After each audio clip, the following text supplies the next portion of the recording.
Okay, Tubic. Yeah, what's my up? friend. Yes, sir. What Yes, ma'am. specifically are you looking to learn? Specifically, I want to know how to beat Young Link. Okay, sure. We can do that. Yeah. I will start out by saying I do think the Steve matchup is losing for Steve, but obviously Steve has some bullshit. So Well, I think every matchup is like doable for sure. You know yeah, what I mean? yeah. Steve is like that kind of character. And this is my thoughts on the match. I'll give you like a quick high-level overview, and then we'll get into the match. Okay. My high-level thoughts on the matchup are Steve needs to, at the start of the game, do his regular game plan of you need to camp me and gather resources. Now, you have to be a bit careful in how you camp me because you do need like walls in order to be safe. If you don't have a wall, you are not safe because like even if they're like your bottom block bricks, you're not safe because I can hit you with a fire arrow.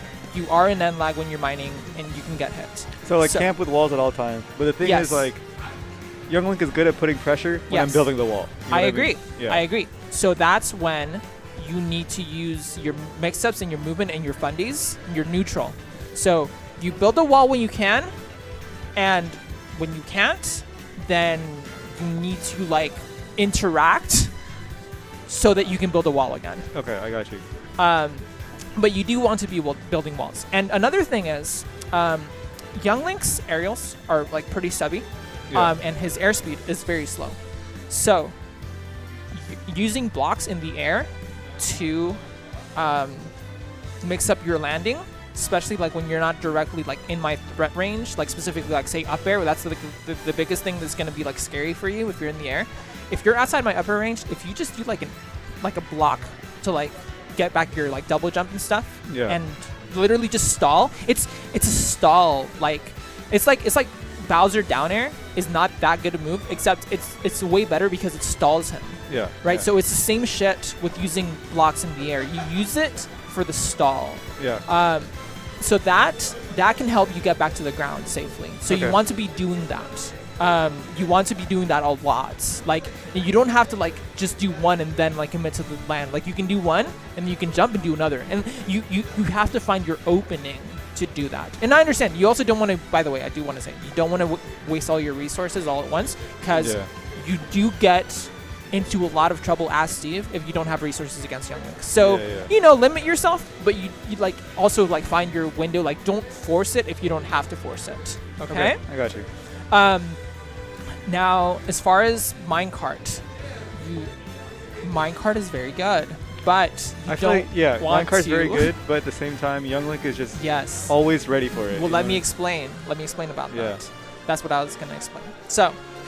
Steves have a habit, and I understand why. They have a habit of being on one side of the stage. You like jump or like double jump, you get a 45-degree angle, and then you minecart. Yeah. And the thing is, I know you're gonna do that. Yeah. I know you're gonna do that. That's the problem. If I know you're gonna do that, I can call it out with a bomb. I can call it out with a downer. I can call it out with a boomerang. So my point is, be less predictable. Literally, be less predictable. Like, I know that you want it at that angle because it's a good angle, but if you're doing it every time, I'm gonna know. So literally just do it less. Sometimes literally just double jump. Yeah, and don't do it. Just don't. Right? Like then land, right? And again, then you can maybe go back to like the mining game, right? Another thing is minecart, especially when you have gold, it's like super unreactable, right? Like redstone minecart is super unreactable. So actually it's a very good mix up at like the close range. You want it to be unreactable. Yeah, for right? Sure. So and there's definitely a space in every matchup where it's unpunishable. So yes. Yeah. So anyway, so I think that is really good even if you use it like on the ground. Yeah. Like sometimes it's like okay, they're trying to get past your wall, then you literally just minecart on the ground and it's unreactable. It's like Wonder Wing, right? And again, you have to be a little bit unpredictable with it, but it's pretty good. Okay. Other than that, so that's the general game plan. Camp me out, use your fundies, get your resources, and then like so obviously like diamond's broken, right? Yeah, for sure. You know your bread and butter combos, right? Back air is broken. Like back air just beats all my options, so I literally just have to respect it. Yeah. So yeah, back air is really good. What else? Obviously, if I'm approaching from above, you know what to do. It's like you decide if you want to up smash or up tilt or. What do you think about like clanking with the projectiles with like an attack? It's okay with Steve. It's not super good because like you have like weird weird hitboxes. Yeah, like you can grab bomb in the air, which I don't see too many people do that, but actually like it's pretty decent if I'm like not in range to like make it a frame trap. Okay. So you can grab bomb. Other than that, it's like you actually boomerang. Like killing boomerang is pretty good. Like your forward air and your back air can kill boomerang. So kill boomerang and shield arrow. Yeah, yeah, okay. Or avoid arrows. Yeah, shield or avoid arrows and then kill boomerang is probably good.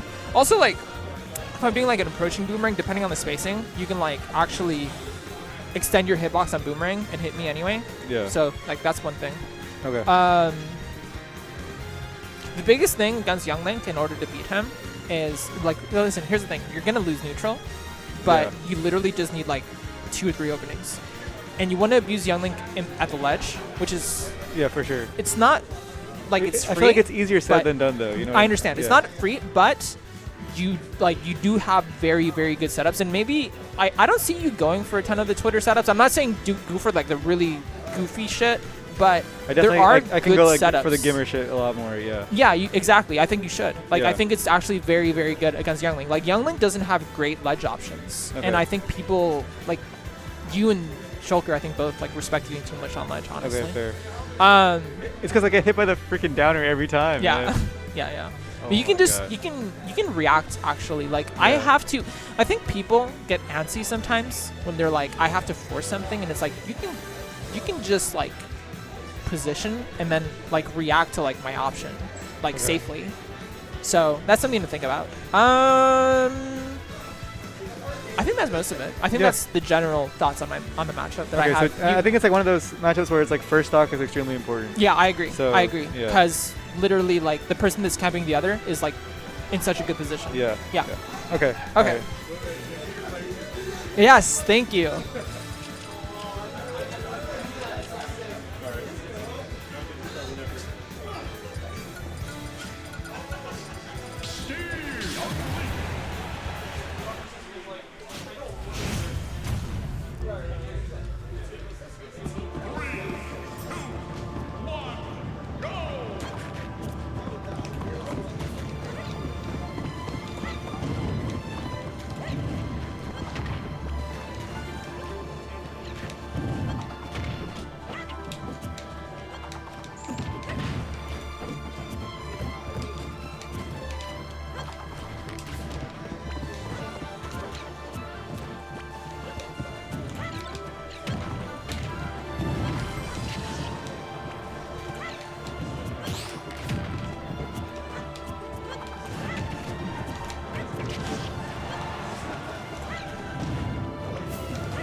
Okay. So. Yeah. Multiple things.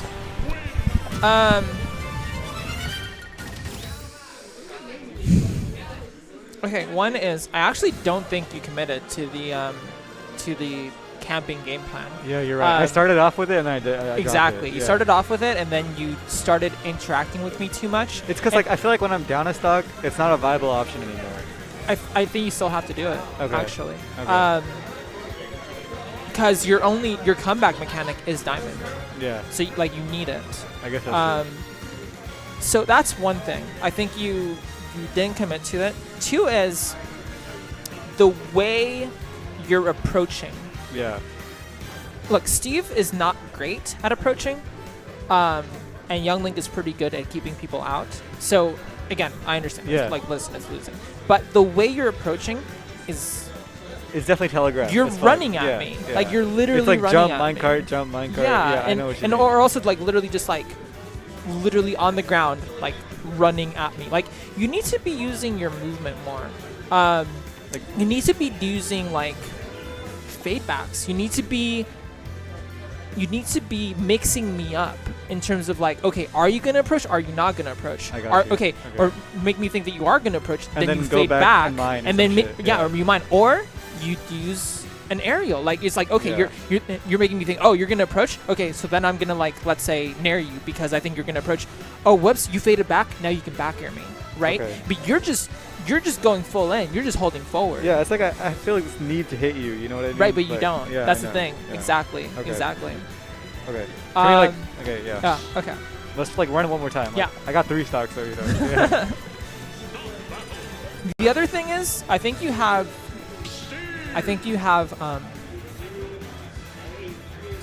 What are they called?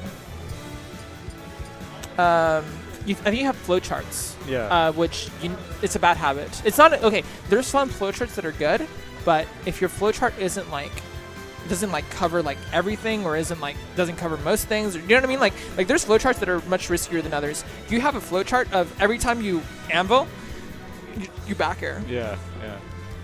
It's not a bad option, but I literally, you know why I killed you? I knew you were gonna do it. I was like, oh, he's gonna do it, up smash. Like you have a flowchart, so you need to keep in mind that you need to use more mix-up options. And again, like in both your movement and your like attacks. It's obviously fine if I'm in position to get back aired, but otherwise it's like you're going for a read, right? So think about it that way. If your opponent's not in a position to get hit by your flowchart, then you're essentially going for a read. Now think about whether that is a risky read or whether that is a valuable read. Yeah, like whether it's even worth it to go for. Yeah, okay, I got you. Right. Commit to camping, that's the main thing. I'm going to try that, yeah.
Okay. Well, hey, look, much better. Yeah, better than last time. I'll say multiple things. So one, camping game was a lot better. You still need to work a little bit on your movement to make your camping safer. Okay. You can literally react to a lot of my projectiles at these distances where you're getting like clipped for free. Like you're taking a lot of chip damage when you could just be shielding or like air dodging or like jumping. Yeah. So that's one thing to watch out for. Like you are doing better with the camping plan, but check your movement and be reacting to my to my options to not take unnecessary chip damage. Sometimes you're gonna get hit, but like you're getting hit a lot, right? Yeah. Okay. So that's one. Two is, I will say, maybe I didn't clarify this. Camping is good to gather your resources. Once you have your resources, you don't have to camp. Like you still don't want to just hold forward on me, but you can start playing, like not just focusing on camping. Because if you just camp for resources, you are going to take chip damage. But that's part of the game plan. It's okay to take chip damage to gather your resources. Right, but once you have your resources, then you want to start like going for the more like aggressive defensive mix-ups of like actually fighting me, right? I felt better about it that game. I just need to kill you on ledge more. Yes, like, exactly. Like there was one time where I was like at 100. Yeah. And I was at ledge, and you literally went to the other side of the stage and started mining. And I was like, dude, you could have killed me right here. Yeah. So that's one. And again, maybe you were thinking, oh, I got to camp. And it's like, yeah, until like, not when you have such a big like advantage stage, or not when like you have your resources already. So that's one thing. The other thing I'll say is you did do better. You did better with your movement in terms of boxing this time. You did better with like baiting me into getting hit by back air. You did better in like the close quarter situations. You weren't just holding forward. That was a lot better. So that was really good. Okay. Yeah, that was like the biggest thing I did there. Like just not hold forward. You still are flowcharting your like mine carts and anvils. So you got to watch out for that. But again, I think in general, that was a lot better. Okay, so, cool. Good stuff. All right, well, thank you. Yeah. Appreciate it.